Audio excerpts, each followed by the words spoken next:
జాతీయ గేయం వందే మాతరం కీర్తిని కాపాడేందుకు, దానికి మరింత చట్టబద్ధమైన రక్షణ కల్పించేందుకు కేంద్ర ప్రభుత్వం అత్యంత కీలకమైన నిర్ణయం తీసుకుంది. జాతీయ గేయం వందే మాతరాన్ని అవమానిస్తే జైలుకే. ఈ మేరకు చట్టాన్ని సవరించాలన్న ప్రతిపాదనను కేంద్ర మంత్రి మండలి ఆమోదించింది. పశ్చిమ బెంగాల్లో ఘన విజయం తర్వాత జరిగిన తొలి భేటీలోనే దీనిపై కేబినెట్ కీలక నిర్ణయం తీసుకోవడం గమనార్హం. జాతీయ గౌరవాన్ని భంగపరిచే చర్యల నిరోధక చట్టం 1971 పరిధిలో ఇప్పటి వరకు జాతీయ గీతం, జనగణమన, భారత రాజ్యాంగం, జాతీయ పతాకం ఉండేవి.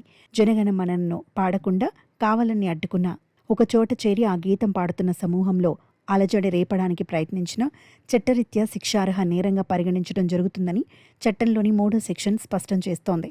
దానికి సవరణ తీసుకురావడం ద్వారా జనగణమనతో సమాన స్థాయిని వందే మాతరానికి ఇవ్వాలని కేబినెట్ నిర్ణయించింది. తాజా ప్రతిపాదిత చట్ట సవరణ ప్రకారం వందే మాతరాన్ని అవమానించడం చట్టరీత్యా నేరం. ఈ నేరం చేసిన వారికి గరిష్టంగా 3 ఏళ్ల వరకు జైలు శిక్ష లేక జరిమానా లేక ఈ రెండింటినీ కోర్టు విధించవచ్చు. మొదటి తప్పును జరిమానాతో సరిపెడతారు, కానీ అదే తప్పును మళ్లీ చేస్తే జైలు శిక్షను విధించే అవకాశం ఉంటుంది.